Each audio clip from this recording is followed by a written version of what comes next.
Oops.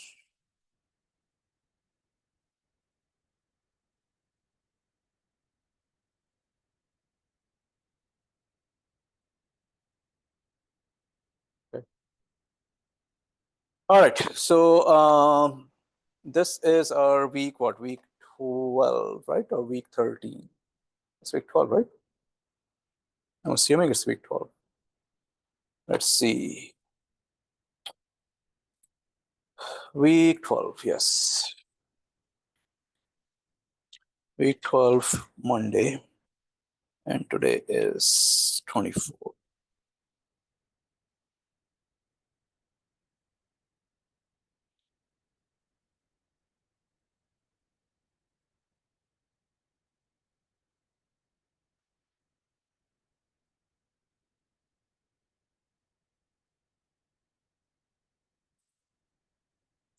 So we are working on some of the circuits, AC circuits. So let's continue our work. Let me open my old notes to see some of the circuits that I solved last time. I can do those circuits.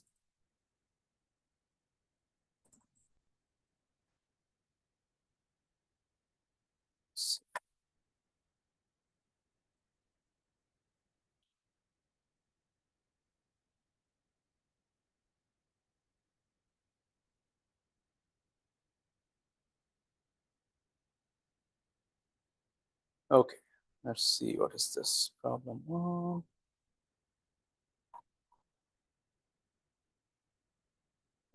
Two.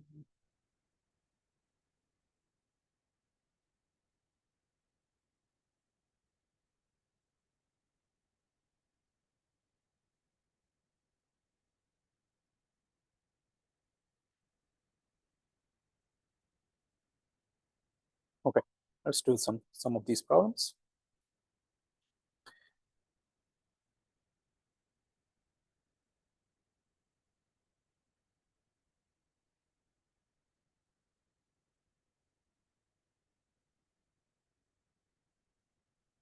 And once again, guys, all you have to do is to think the basics, the basic rules and basic laws, irrespective if it's an AC circuit or it's a DC circuit. The only difference is in AC circuit, your numbers are complex, DC circuit, the numbers are real.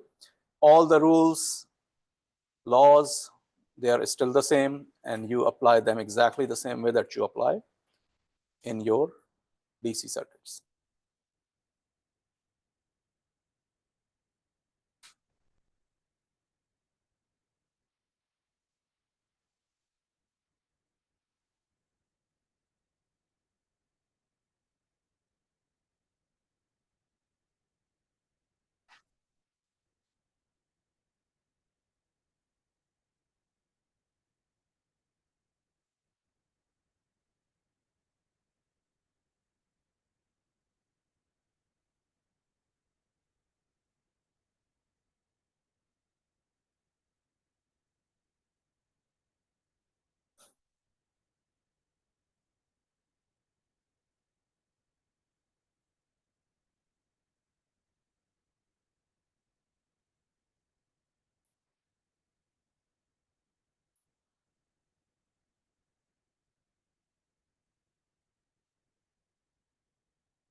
This is your circuit. So time is given in time domain.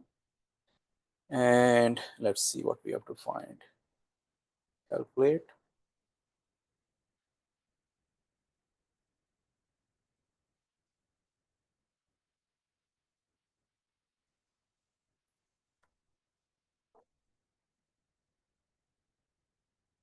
There is only one capacitor, so I'm just going to call it C instead of C1. There are two inductors.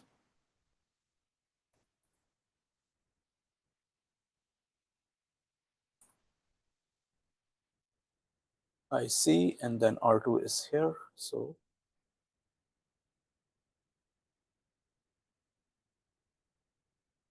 these are the two variables or quantities that we need to find, VR2 and IC.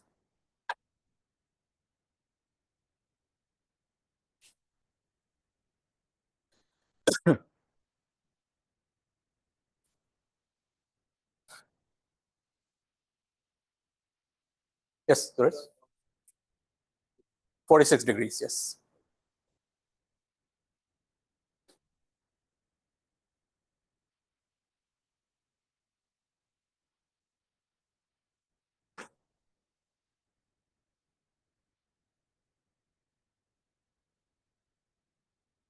Okay, what is the first thing that we do if our circuit is given in time domain, sinusoidal circuit?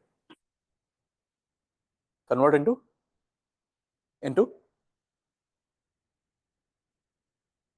complex frequency domain. Convert into complex frequency domain. So let's go ahead and convert every quantity into phasor domain. That is complex frequency domain. So this is going to be, let me do it right. This is going to be V1 j omega will be 22 angle 0 degrees volt. Will suppress the frequency of 2 radian per second. V2 j omega 13 angle 46 degrees. And then of course we will calculate XL1 reactance of this, we will calculate XC reactance of this, and XL2 reactance of this. So we'll calculate all three quantities, and then our circuit is going to be in the complex frequency domain, and we will treat each quantity as in ohms, and we can apply linear methods to solve the circuit instead of differential equations and integration. So let me open my MATLAB. And let me go to my folder as well. Folder.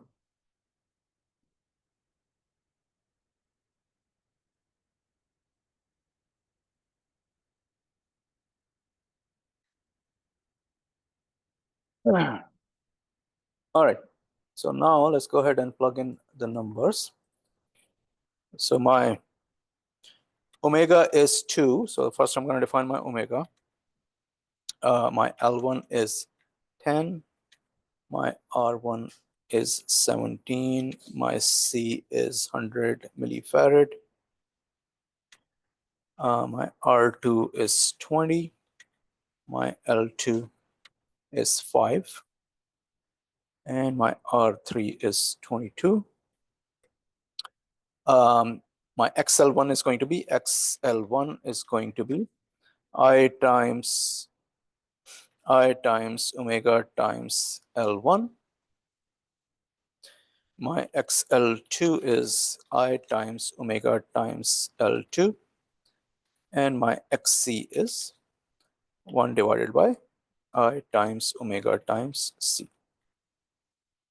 So these are my reactance values, 20, 10, and -5. And finally, my voltages, V1 is 22. Since the angle is 0, I don't really have to convert anything into rectangular. This is the rectangular value. And then V2 is 13 angle 46. So I'm going to convert that into rectangular form from polar. So 13 times cosine D of 46 plus I times sine D of 46.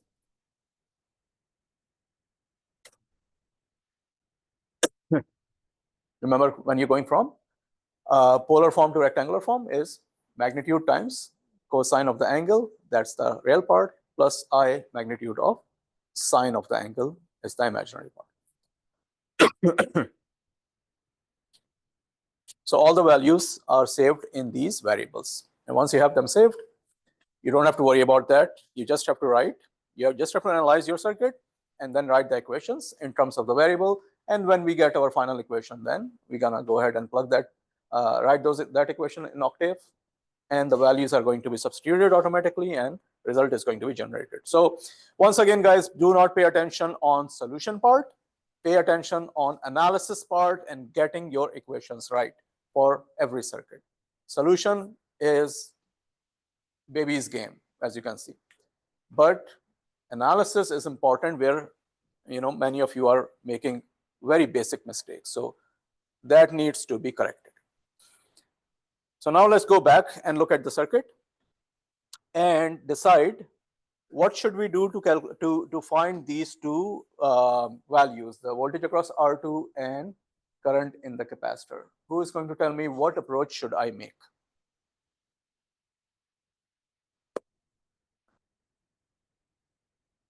Look at the circuit, think about it, and then tell me, if you are solving the circuit, what approach you're going to use to solve for those two quantities. Remember, always look for the final objective. The method that you're employing is to get to that objective. You need to understand, if you're applying KVL, KCL, this and that, to find current voltages. After you find those current and voltages, how are you going to find the quantities that you are trying to find in the circuit? So your goal is to find those two quantities. Your goal is not to find the node voltages or mesh currents or whatever.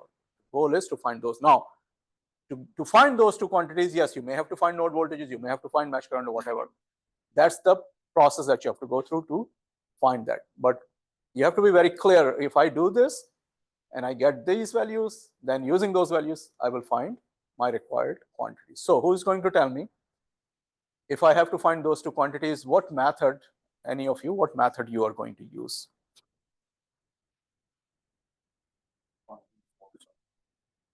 The blue one, the one that we are finding. What will be your approach to solve for those two quantities?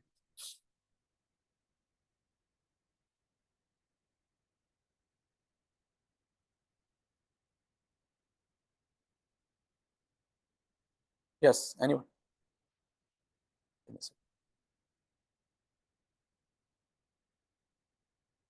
This will be posted, so you, instead of taking that, pay attention to the circuit and then think about it, because this will be posted, the lecture will be posted there. Oh.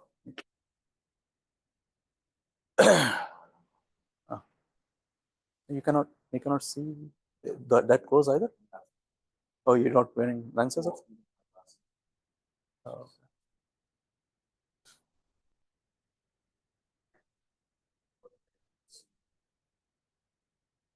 Yes, Mike, how are you going to solve this for those two quantities? What you're going to do?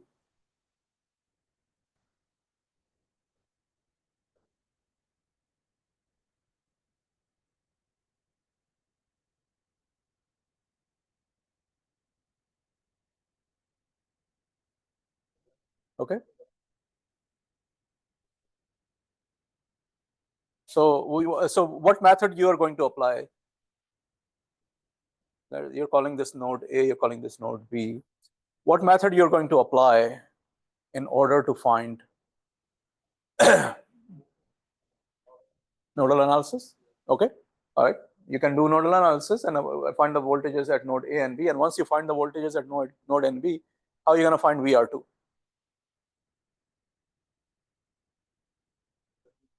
Okay, very good, difference. And then what about IC?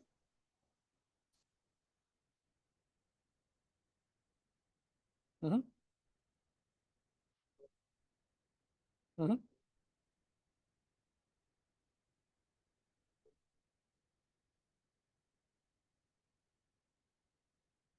So which is Ohm's law?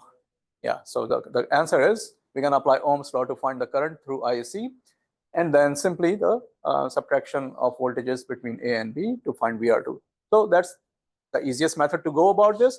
Anyone was thinking about applying KVL and mesh analysis? If you are, just let me know. If you were, it's going to be longer method. You can still do it. It's going to be one equation longer method, because in this case you have two equations, and because you have three meshes, you're going to have three equations for mesh analysis. So nodal analysis is the best way to go about this circuit, basically. So let's go ahead and solve this. Let's say the current, this one is, we can call this current IL1, maybe IL1. Let's call this current IR2, and let's call this current IL2, and let's call this current IR3. So these are all the currents going towards or away from nodes A and B. So we're going to go ahead and apply KCL at node A. All right, what will be the KCL equation at node A? Who is going to tell me quickly? Let's not spend a lot of time. KCL equation at node A.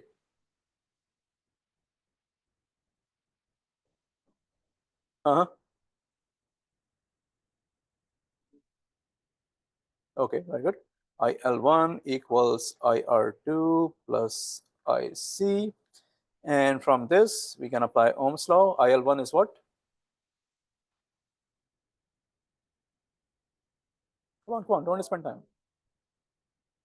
V1 minus VA over XL1. All right, what is IR2?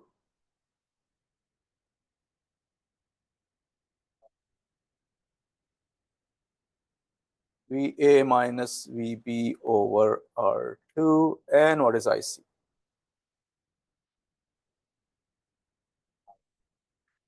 R1 plus XC. Very good.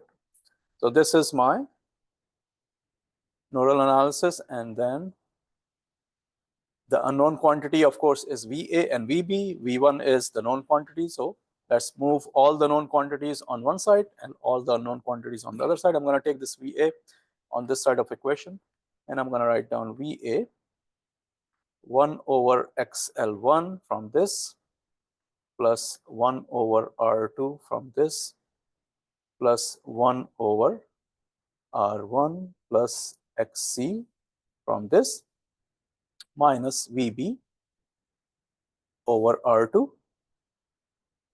equals V1 over XL1. So that is my equation number 1.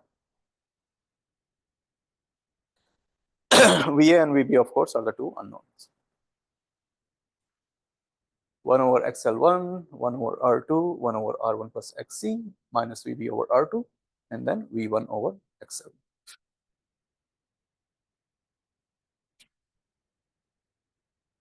All right, now we're going to do KCL at node B. Yes.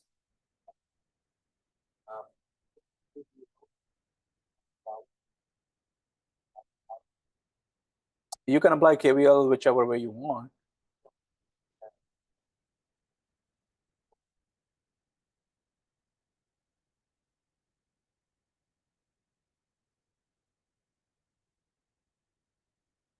I mean, you still have to apply the mesh current. You still have to assign mesh current in each loop, and then you can apply KVL. So you'll still have 3 different currents.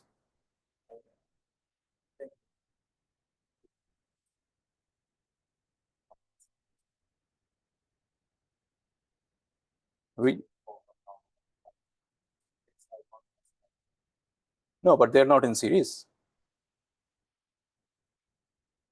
They're not in series. When the current is going to come here, it's going to divide. Yeah. I mean, you can still apply KVL, but it's going to be, if I1 is here, I2 is here, I3 is here, you can still do KVL around the loop, but it's going to be V1 minus V2 is equal to I1 times XL1 plus I2 times R2 plus I3 times R3. So that KVL around the outer loop is still valid, but you will still have 3 currents in that equation. Yeah, 3 current in that equation. Yeah, what you cannot do is V1 minus V2 divided by XL1 plus R2 plus R3 because they're not in series. So you cannot do that. All right, guys, node B. Who's going to tell me rudely, what is the KCL equation at node B? Look at the circuit and tell me the KCL equation at node B. IL2, okay. Very good. IL2 is going away. IR2 and IR3 are going towards. So IR2 plus IR3 is equal to IL2. Very good. So IL2 is equal to IR2 plus IR3. And now IL2 is simply VB over XL2. So VB over XL2. IR2, we wrote down the equation of IR2 already, which is VA minus VB over R2. VA minus VB over R2. And then who is going to tell me what will be the equation for IR3?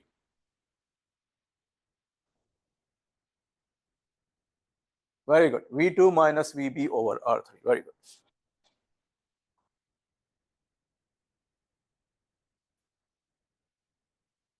All right, V2 is known, rest of the quantities are unknown. So V2 on one side, rest of the stuff is on the other side. So I'll keep VA positive. So I'll move V2 on the left side of the equation and move VB on the right side of the equation. So I will have VA over R2 and minus VB 1 over R2 plus 1 over R3 plus 1 over XL2 is equal to, I'm going to take V2 on the other side, it's going to become negative V2 over R3. That's my equation number 2. And let's go ahead and solve these two equations. Equation 1 is this, and equation 2 is this. So I'm going to move this here. So my coefficient vector A is, from the first equation, the VA coefficients 1 over XL1, 1 over XL1 plus 1 over R2 plus 1 over R1 plus XC. That's the coefficients of A. And the coefficient of B is negative 1 over R2, negative 1 over R2. From equation number 2, coefficient of A is 1 over R2. And coefficient of B is negative. Negative 1 over R2 minus 1 over R3 minus 1 over XL2. So that's my coefficient matrix. And my constant vector on the right hand side from the first equation is V1 over XL1, V1 over XL1. And from the second equation is negative V2 over R3, negative V2 over R3. Okay, negative V2 over R3. So my two voltages are going to come out to be A backslash K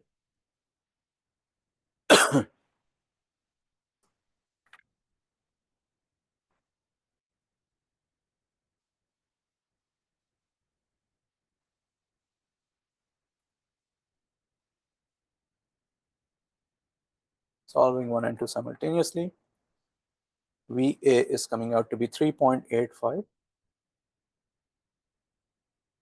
97 minus J 7.686 volt, and VB is coming out to be 2.80 plus J 3.86 volt. And this is my work right here. I can put all the work towards the end.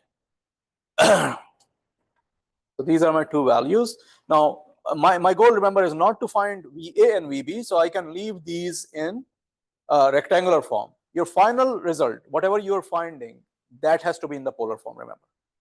But the intermediate values, you can leave them in the rectangular form. So my goal is not to find VA, VB, is to find VR2 and IC. So I can leave them as rectangular form and find VR2 as the difference between VA and VB, and then find IC as Ohm's law, VA over the impedance in the branch. So let's go ahead and do that.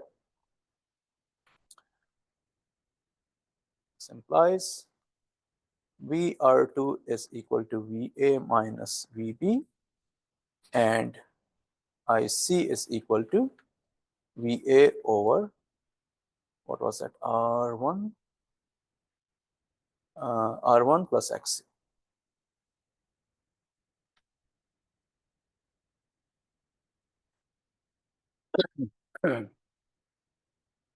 So VR2 is VA minus V1 minus V of 2. So that's 1.05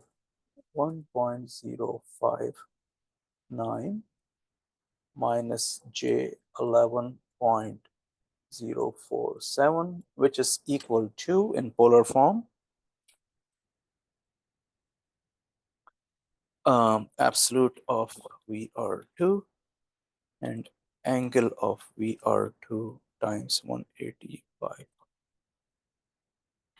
11.098. So 11 point, I'm just going to write down here, 11.1 angle, negative 84.5, negative 84.5 degrees volt. And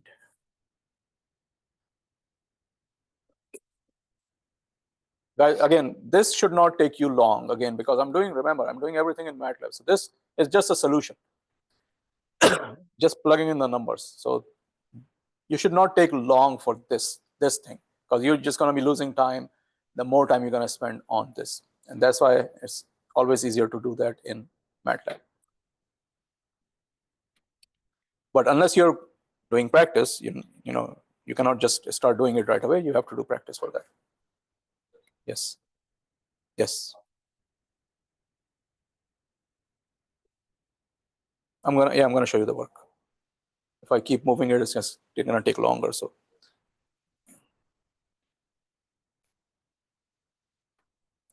okay, so this is, yes, I'm using, but well, to answer your question, yes, I'm using matrix inversion method, of course. Yeah. Minus J 0.354 ampere, which is equal to absolute of IC angle of IC times 180 by 0.485, 0.485 angle, negative 47. So these are my two quantities. Actually, since my input is given as time domain function, so I'm going to give my output as time domain as well. Therefore, VR2T is 11.1 cosine 2T minus 84.5 degrees volt, and ICT is 0.485 cosine 2T minus 47 degrees. These are my final answers. If your input is given in time domain, your output should also be in time domain. Yeah. To go to time domain, you need the magnitude and angle. Okay, so this is, I'm going to put the work that I did, but these are the result, and this is how we did it.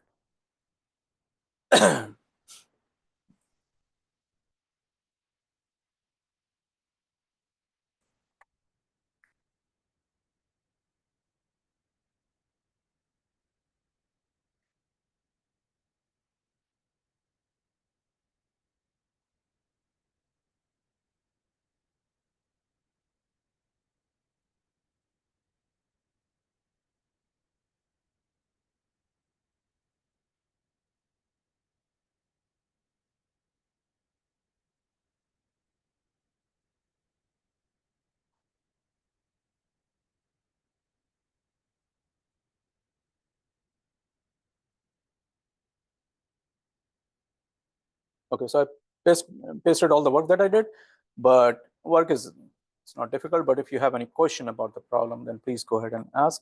If you're solving it yourself and if you're getting different results, then you can always compare my work versus your work. All the work that I did in MATLAB, it's right here.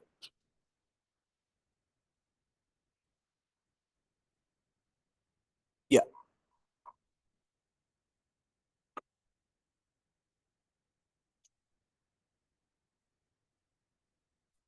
So again, the important thing is how you are going to approach the problem. Again, forget about the numbers. Numbers really don't have to worry about that. But how you're going to approach the problem, right? The do the correct, take the correct approach, that the approach that will give you the final results. And you should know how to get those final values from the approach that you're taking, whether KVL, KCL, whatever. Some people just think short term. I'm just going to apply KCL and nodal analysis. I'm just going to apply KVL and mesh analysis. But that's not the goal of the problem. The goal of the problem is to find those quantities. So as soon as you think, okay, I'm going to apply KVL and mesh analysis, your next question in your brain should be, okay, when I get the values of each mesh current, then how I'm going to get those values that are required for this problem? So you should think until the very end before you decide I'm going to use this method to find whatever I'm trying to find. Because again, your goal is not to apply KVL, KCL. That's the approach that you're taking to find the final values. So you have to be very clear in your mind. If I have, like you explained the whole problem, you set up the whole problem, which was correct, that I'm going to find the node voltages, and then I'm going to take the difference, and then I will apply the Ohm's law to get the current. That's how you should conceive the problem, basically, right? Not just, oh, I'm just going to apply mesh analysis. Okay, then how are you going to get the other values when you apply mesh analysis, right? Your goal is not to apply mesh analysis, but to find VR2 and IC. So that's the process to go through to find VR2 and IC. So even if you're applying mesh analysis, which will be longer, but if you say, okay, I will just use that method, but once you find the mesh current, then how are you going to find VR2 and IC? That should be very clear in your mind. All right, let's take a break and then do a little, maybe two more problems after the. Let's see.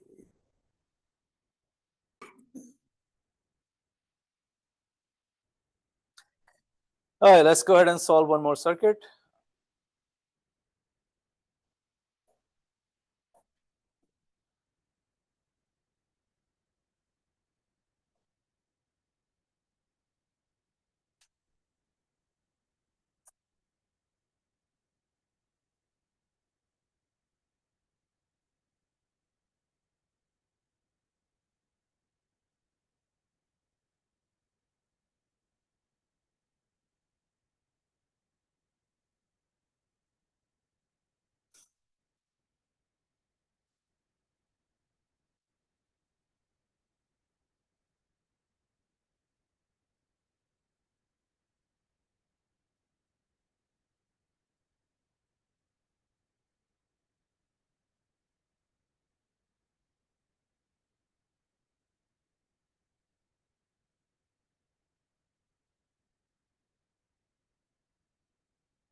That's the circuit. We have to find those two quantities in red, IC1 and VC.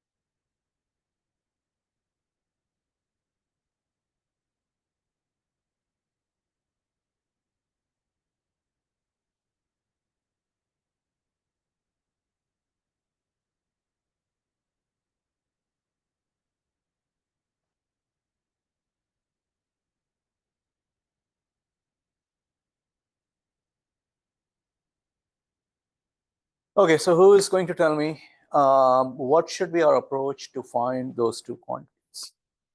Yes, Rudy. Okay, we can apply nodal analysis.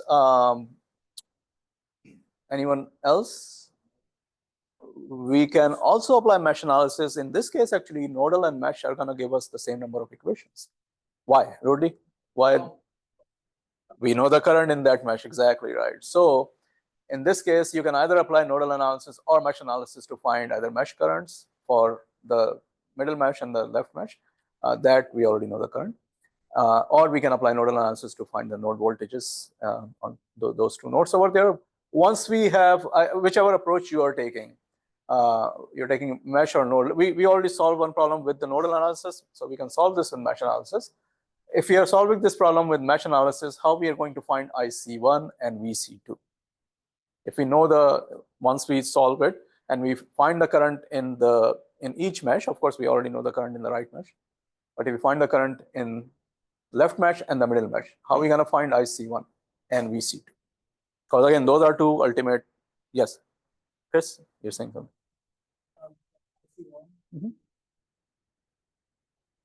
Difference or either add or subtract based on the direction. Okay, that's good. What about VC2? VC2. Yeah. All right. Now tell me why, if you assume they are in parallel to C2, why do you say that? Are they connected between the same nodes? Then you cannot call them parallel.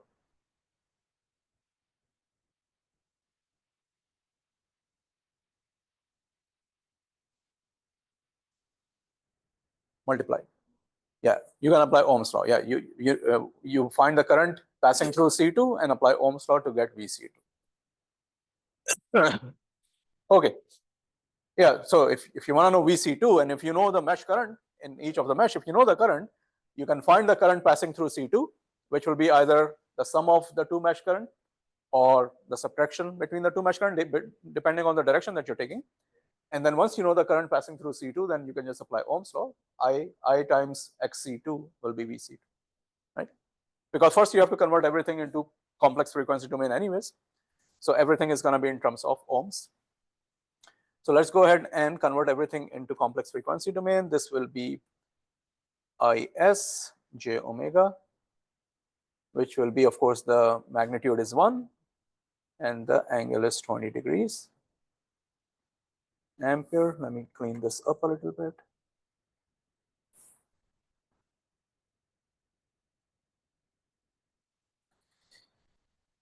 And then, of course, we will have XC1, which will be the reactance of this, XC2, which will be the reactance of this, and we have XL, which will be the reactance of this. So we will calculate the reactance.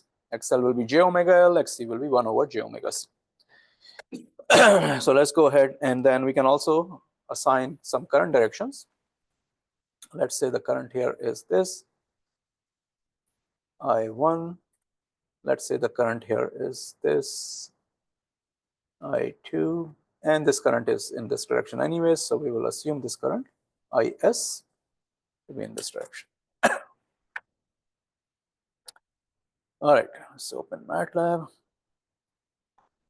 and clear everything, CLC. Okay, R1 is 10 ohms, L is 2 Henry, C1 is 0.5,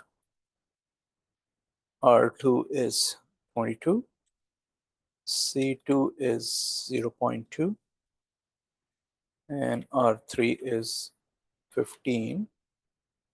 All right, omega is 1T, omega is 1, which will give us XL will be I times omega times L, XC1, 1 divided by I times omega times C1, and XC2, 1 divided by I times omega times C2. So those are my reactants for inductor and two capacitors. And then finally, I'm going to assign the value of IS. So my IS is, I'm going from polar to rectangular. I think I have a function pole to rect in my folder, 1, 20. So IS will be 0.9397 plus 0.342. That's the same function that we wrote in the software applications class.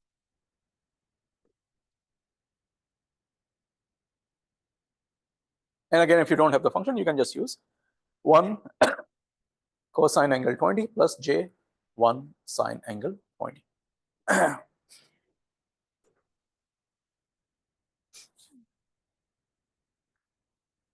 So all the values are here. Let's go ahead and apply KVL and mesh analysis. Mesh 1, mesh 2.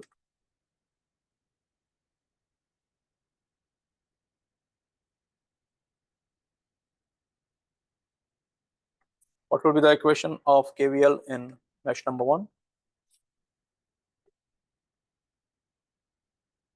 Guys, anyone?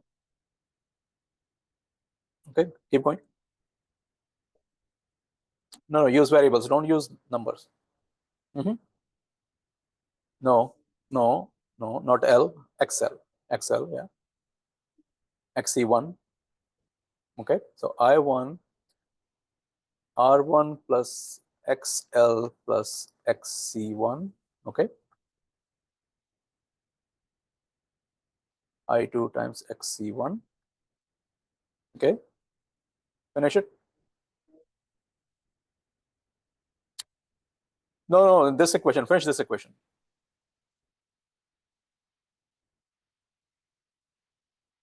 Who's going to finish this equation? Equals 0. Come on. Okay. So that's our loop 1 equation. Equation number 1. KVL in loop 2. All right. What about loop 2 equation? Yes, Zorais, you're saying something? Okay. No, XC1 minus, what do you mean? Where's the current? Huh?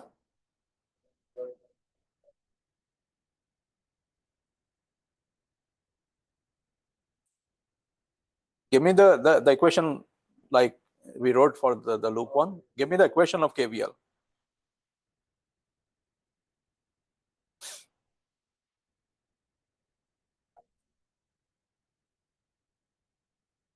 Okay, so I'm going to write down here I2 times XC1 plus R2 plus XC2. What else?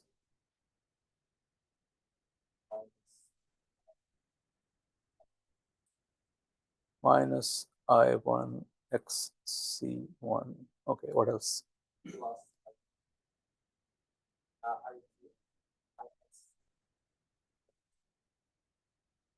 Okay, what else? Equals VD. Very good. All right, VD is the voltage here. Current is going, in the same polarity, coming out of the positive side. So equals VD. VD is supplying the voltage, and that voltage should be equal to all the drops around the loop, and all the drops are going to be all these drops.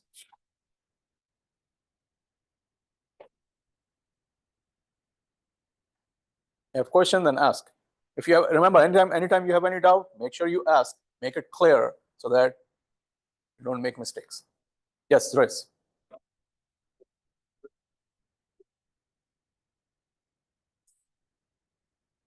Yeah.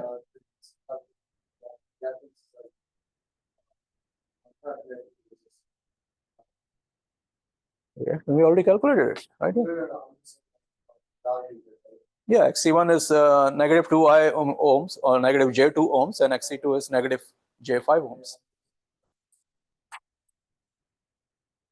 Reactance, yeah, reactance is in ohms, but it's a complex quantity, right? We calculated that over here. Yeah.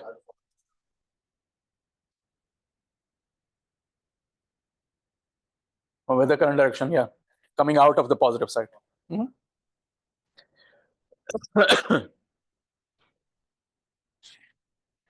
Okay, so these two equations, IS of course is known quantity and VD is 0.5 IC1. So we're gonna write that down in terms of I1 and I2. So negative I1 XC1 plus I2 XC1 plus R2 plus XC2, and I'm gonna bring VD on this side, so negative VD is 0.5 IC1 equals negative IS times XC2. All right, so IC1, what is IC1 in the circuit? I1 minus I2. So I'm going to replace IC1 by I1 minus I2.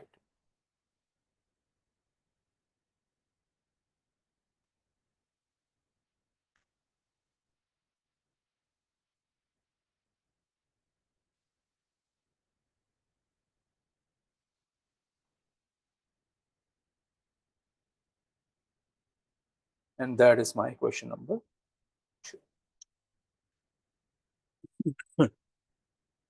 Let's go ahead and solve these two equations to find the two currents, I1 and I2. My coefficient matrix for the current.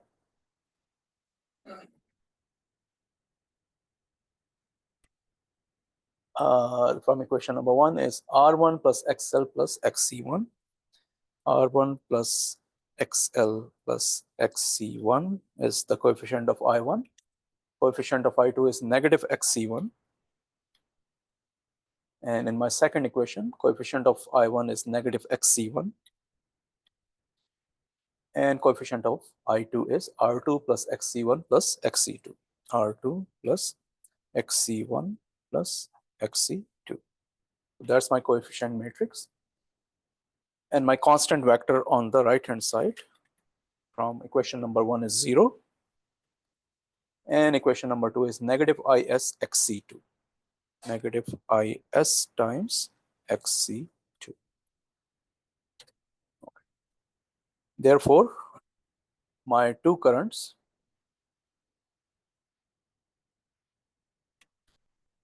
are I divided by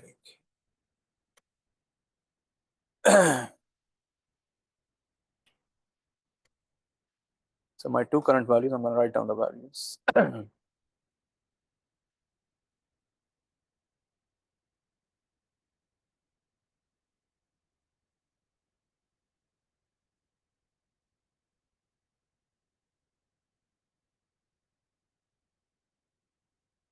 And once again, guys, if you're not solving it with me, you really cannot expect to do work quickly in the exam or in the quiz because you're not getting practice. So make sure you solve it with me.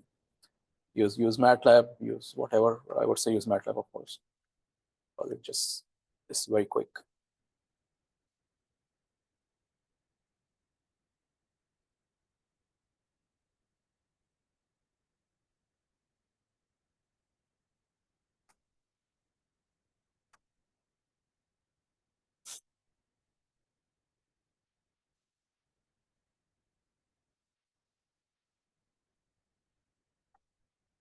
Okay, so these are my two currents. Again, I'm going to leave them in the rectangular form because these are not my final variables that I'm looking for. The final variables are going to be in the polar form, and then eventually I'm going to put down the time domain expressions for those two variables.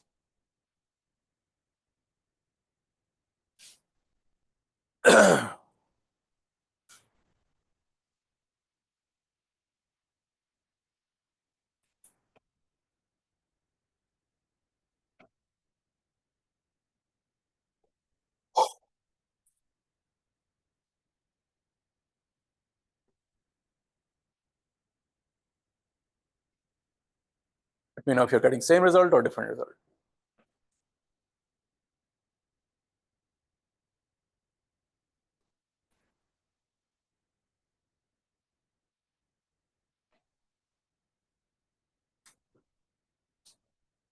Different result? Okay, let's see.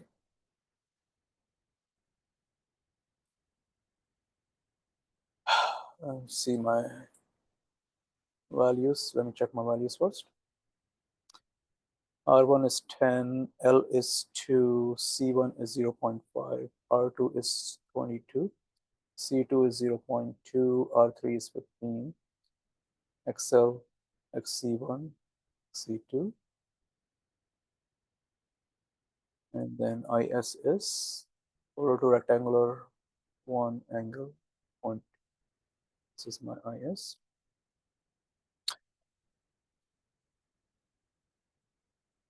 And then my two equations. I1 is R1 plus XL plus XC1, R1 plus XL plus XC1. I forgot 0.5. Oh, for the oh, okay, 0.5 IC1. That is correct. So let's see, where is it? 0.5. Oh, I did not write it down properly. Oh, okay, yeah. So let me go ahead and then, so this is going to be negative 0.5 I1. So it's going to be I1 negative 0.5 minus XC1. And then this is going to be I2 R2 plus XC1 plus XC2 and plus 0.5. Good catch. Is equal to negative I. And that's why it's important that you solve it as well, so that if I do make mistake, then you can catch it. So let's go ahead and put it correctly. So this is our equation number 2.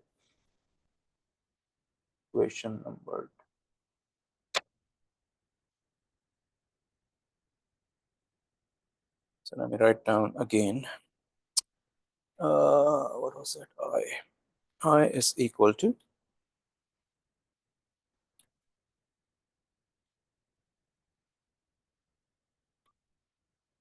all right. So from equation number 1 is actually, let me recall that. So equation number 1 is the same. Equation number 2 is different. So let me just change equation 2. Negative 0.5, negative 0.5, negative XC1, and then R2 plus XC1 plus XC2 plus 0.5. Okay, so that's plus 0.5.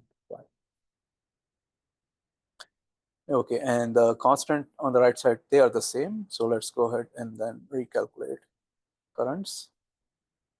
And the two values now for the currents are 0.027 plus J 0.33, 0.033,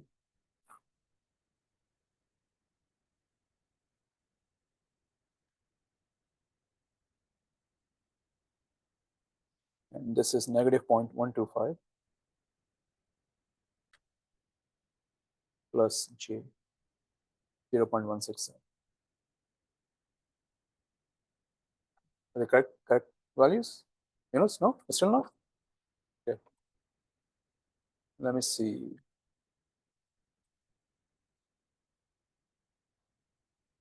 Okay, so my coefficient matrix is R1 plus XL plus XC1, negative XC1 minus 0.5, right?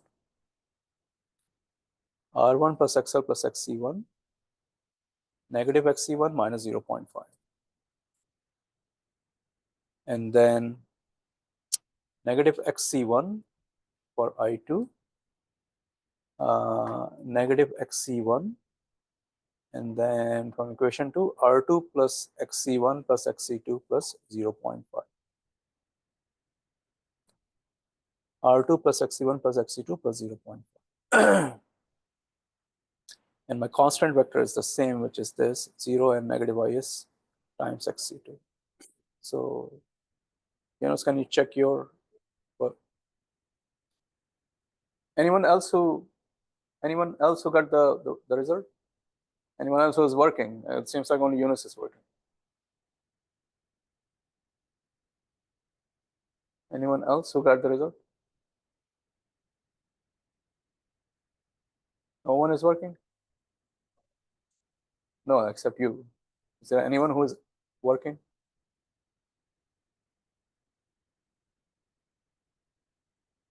Because I'm not doing it for myself, remember. I know how to do this.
Oh, you know what? Did I make a mistake here? XC1. Yeah, I think I made a mistake over here. Give me a second. That should be second equation. I put it in the first equation. Negative x, oops.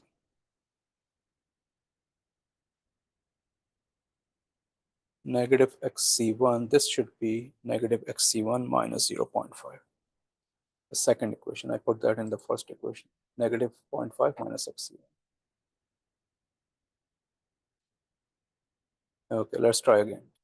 Current. Okay, so this is all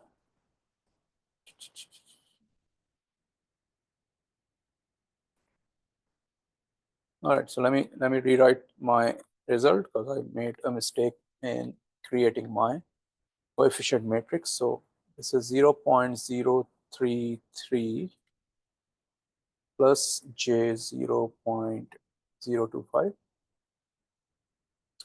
and negative 0.125 plus j 0.167. Let's see. R1 plus XL plus XC1 and then negative XC1 and then negative XC1 minus 0.5 R2 plus XC1 plus XC2 plus 0. Okay, so I think this should be right. You know, did you get it? Or I still didn't get it?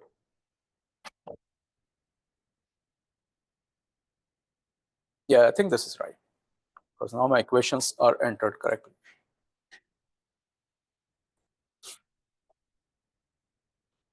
Okay, so we're gonna move on because we cannot spend that much time. So I1 and I2 are these values, which I'm assuming is right because finally I entered the equation correctly.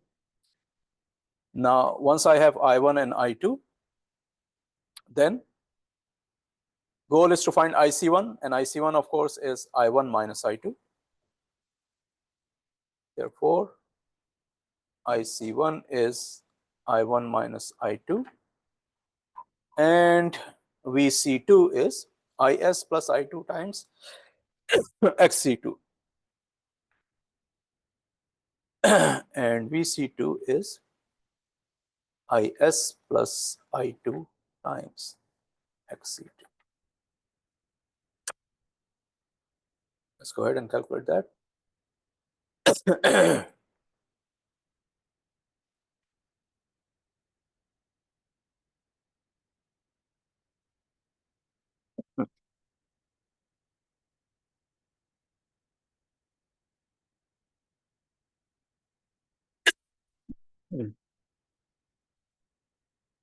So IC is IC1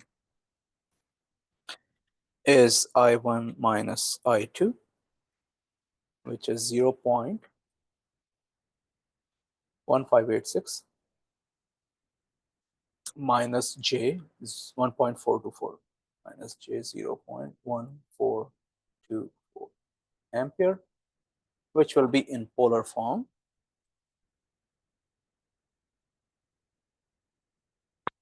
IC1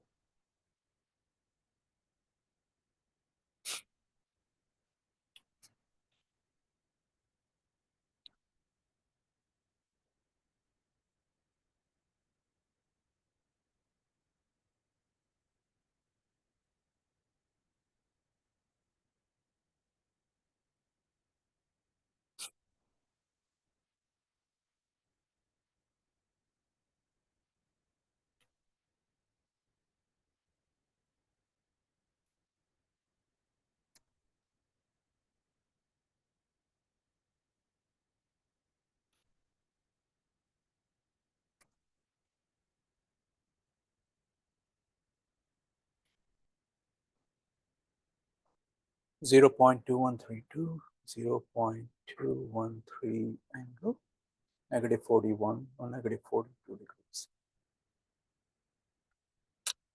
And VC2 is IS plus I2 times XC2, 2.547 plus or minus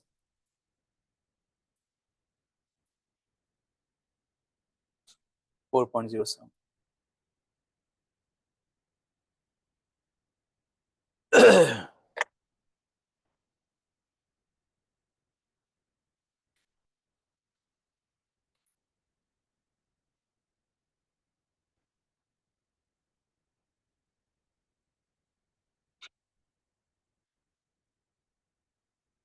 4.80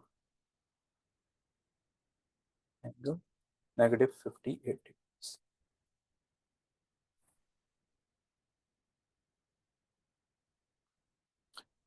Therefore,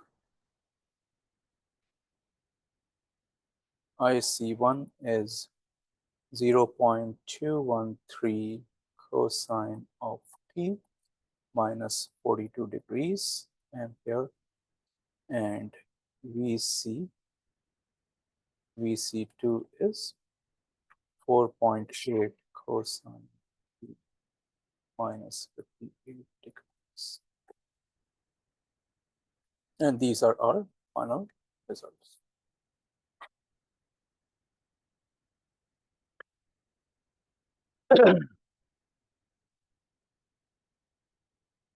Yunus, did you get these or no?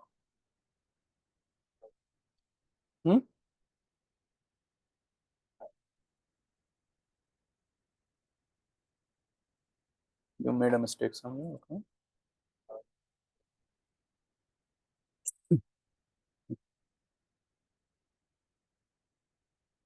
All right, anyone else who got the results that I got? There are a lot more people in the class than only Yunus.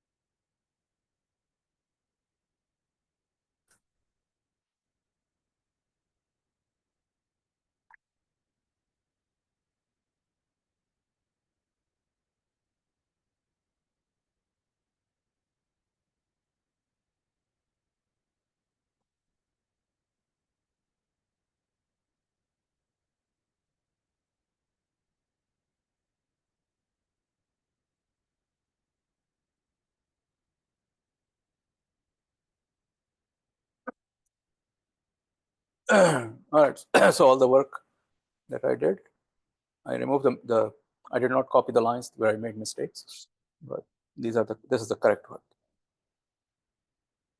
Yes, there is. Yeah.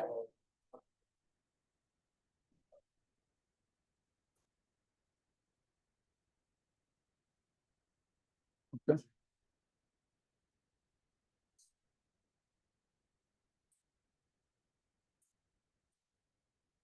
Depends upon in which setting you have your calculator in, right? You have to make sure if your calculator, if it is you're putting degrees, then your calculator should be set in degrees. If you're putting radians, your calculator should be set in radians. That depends. My whole question is why you guys insist of doing in the calculator, taking long, wasting time, making more errors. Why don't you? It's been 12th week and I'm asking you to do this. How long, I mean, you're going to take to jump from the calculator to Octave and then save your time, don't make mistakes, make your life easy. I don't know. I understand the first couple of weeks, okay, you're still using calculator because you are used to using it, but it's like 12th week. I mean, come on. You've been using MATLAB every single week.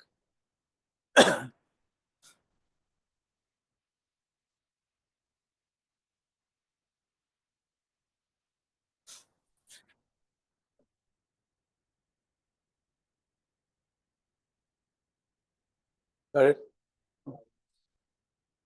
Okay. All right, guys. So so this is the problem that we did. So we did two problems, one with the nodal analysis, one with the mesh analysis. Once again, there is no difference as far as approach is concerned. Whether you're doing DC circuits or you're doing AC circuits, the same approach, same rules, same methods.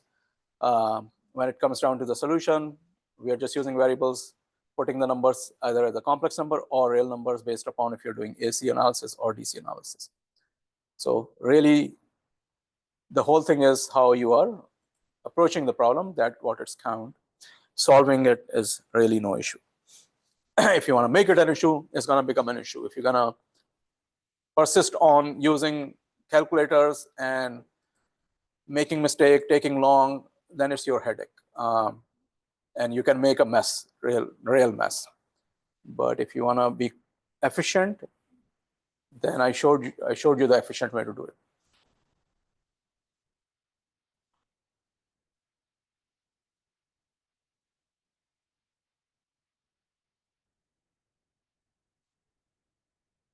Okay, let's move on. Since we have only 10 minutes, we're going to do quickly.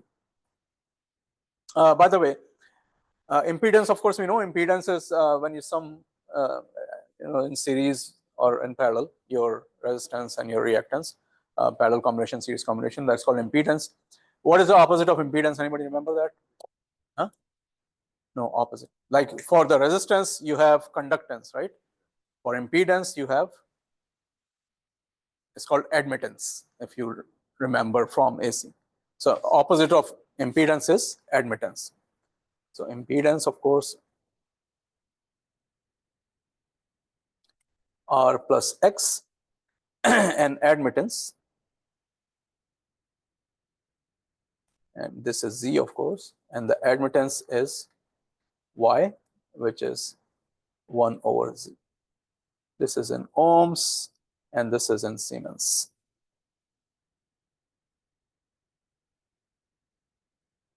Believe it or not, the old unit of Siemens is the opposite omega, which we used to call mho.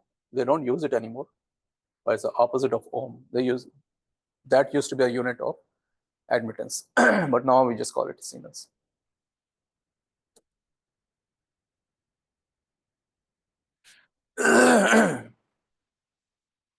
Okay, let's do a quick problem with Thevenin circuit in AC domain. So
Very simple problem. Determine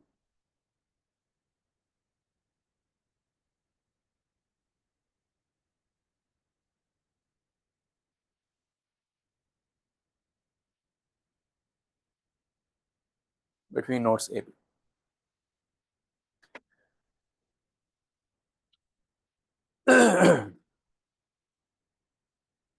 There is no dependent source in this circuit, of course, so all you have to do is think about the DC circuit when you apply Thevenin without dependent source, and then find, in this case, Thevenin impedance instead of just Thevenin resistance, Thevenin impedance and open circuit voltage, which will be Thevenin voltage. So who is going to tell me how we're going to find the impedance looking into A and B? What will be the Thevenin impedance?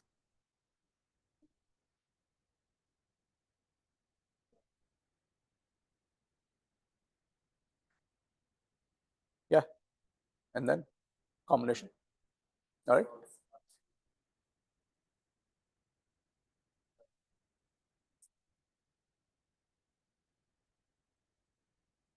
Say it again. Yeah.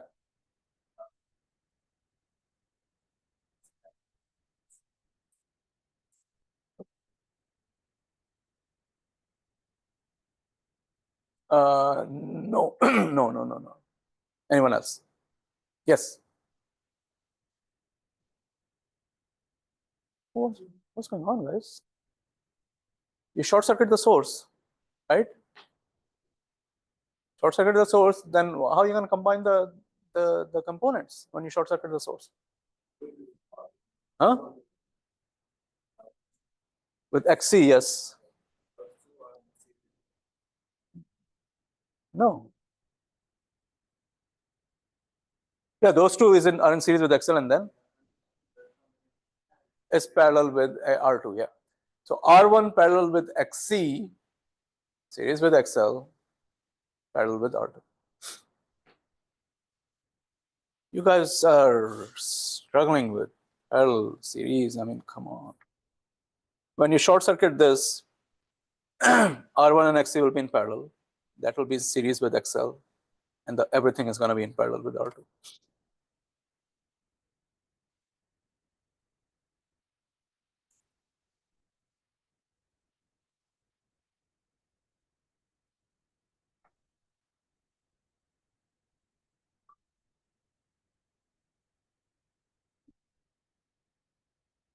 And you can redraw the circuit if you want.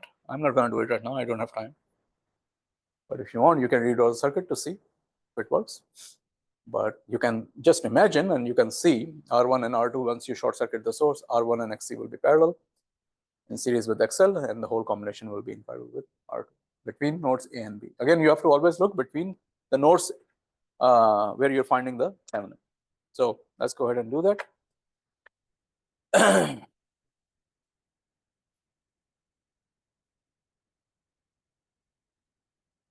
So Vs is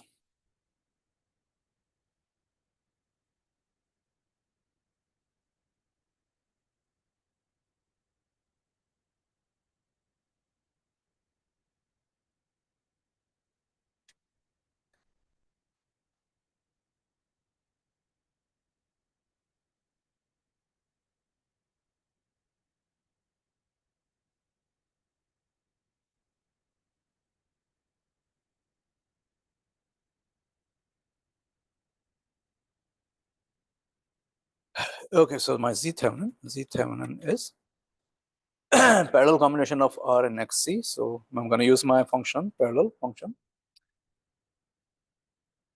R1 and XC, and then that is added into XL, and then everything is in parallel with R2. So I'm going to use my parallel function again, RP.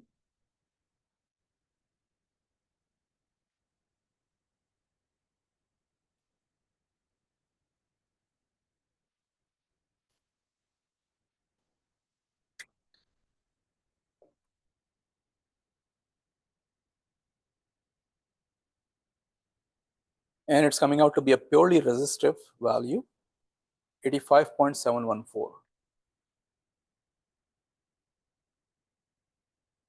See if you're getting the same result.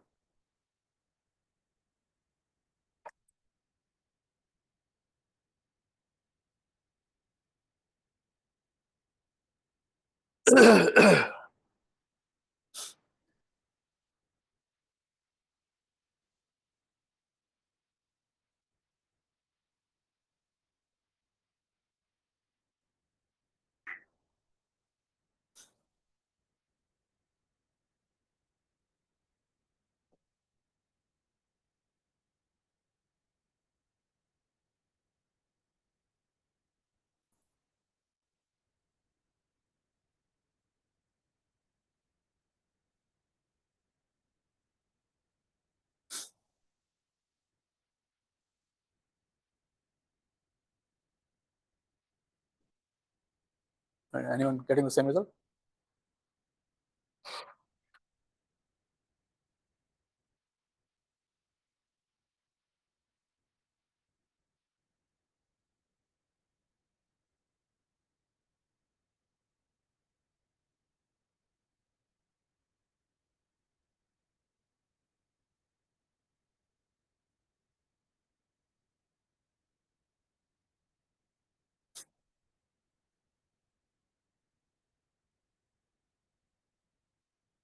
Yes.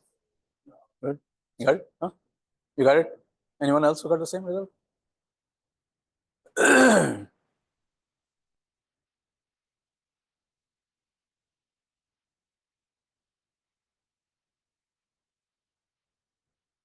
Mike, you got it? You got the same result? Huh? Okay, how long are you going to work on that? Come on, guys. You see, it's like one line.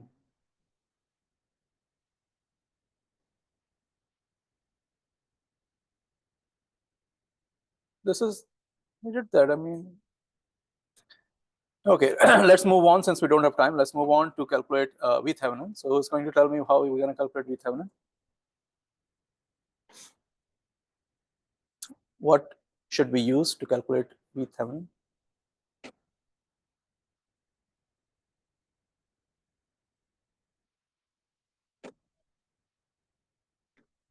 Anyone?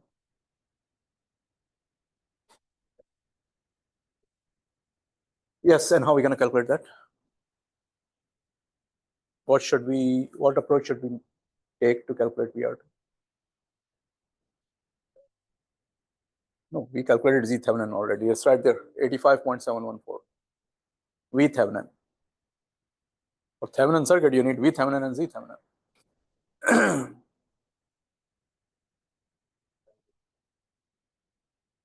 We don't have the current source. We have the voltage source.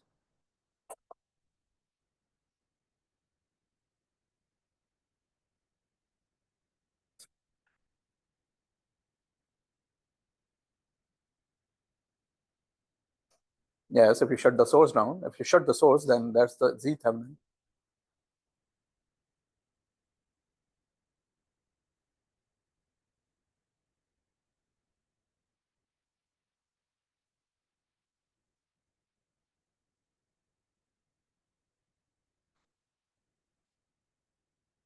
Again, think everything in terms of DC, what you used to do in DC. How are we going to find Thevenin between nodes A and B? Open circuit voltage between nodes A and B. What approach you're going to take? We know that that's equal to the voltage across R2.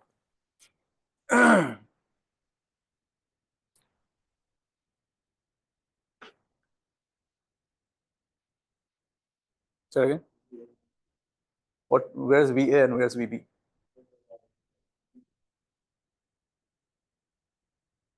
So VA minus VB, yeah, but how are we going to find that?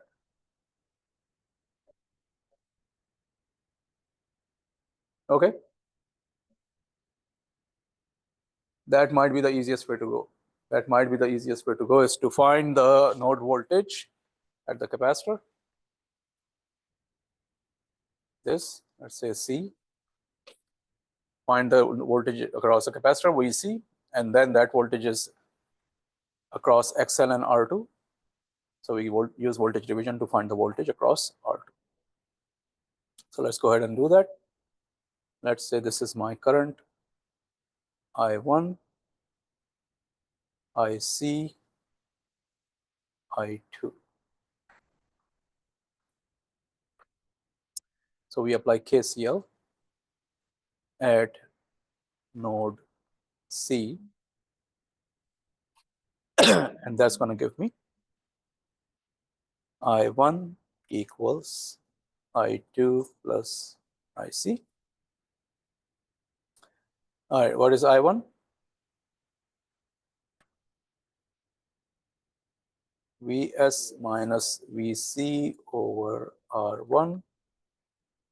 I2 is Vc over R2 plus XL, and IC is Vc over XC.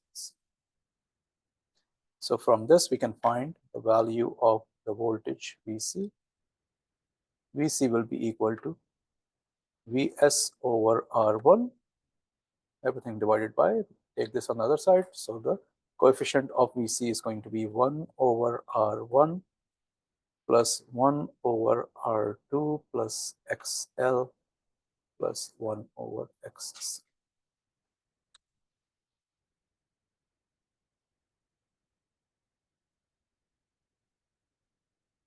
Vc is Vs over R1 divided by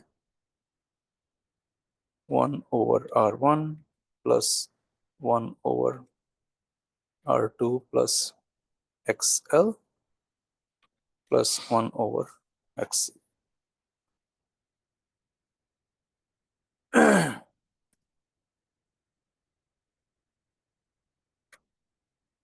So this came out to be 6.06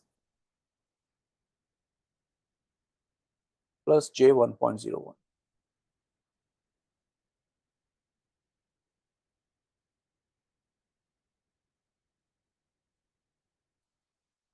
All right, so once we have Vc, what would be VR2?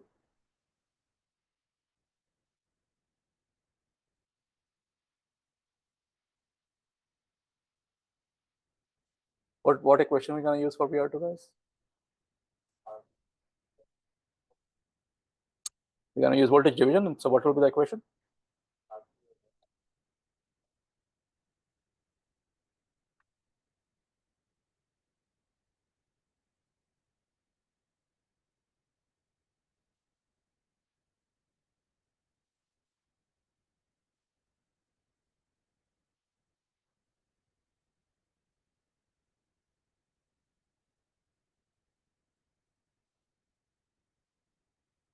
R2 plus X.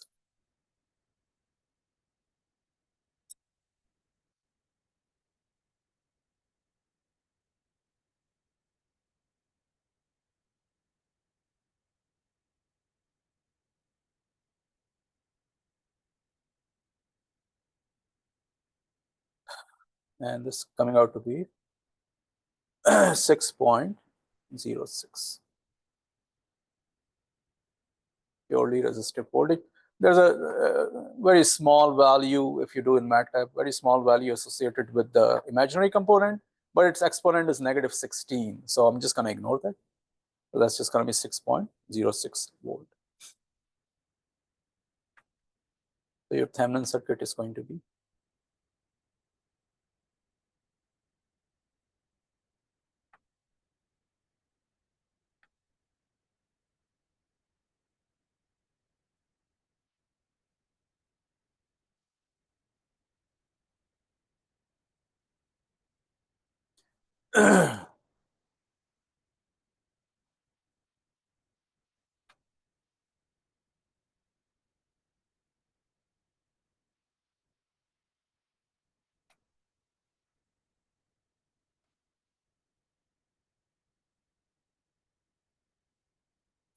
that would be a 700. So this, although the circuit is sinusoidal circuit, but Thevenin impedance coming out to be purely resistive, and of course Thevenin voltage is also 0 degrees. That is, it is a real value. 6.06 is not 6.66, is 6.06.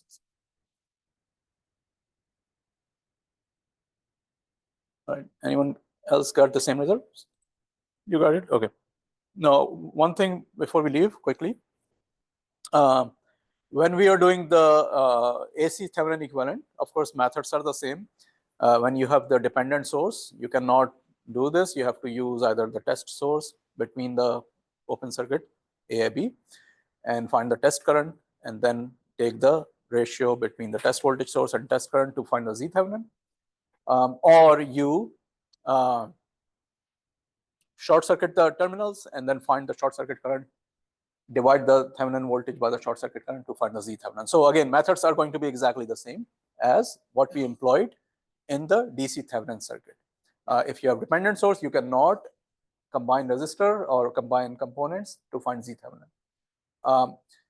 As far as peak power is concerned, so remember for Thevenin circuit, DC circuit, the resistor that you connect between the nodes, for that resistor to get the peak power, that value should be equal to the Thevenin resistance value, right? We did that.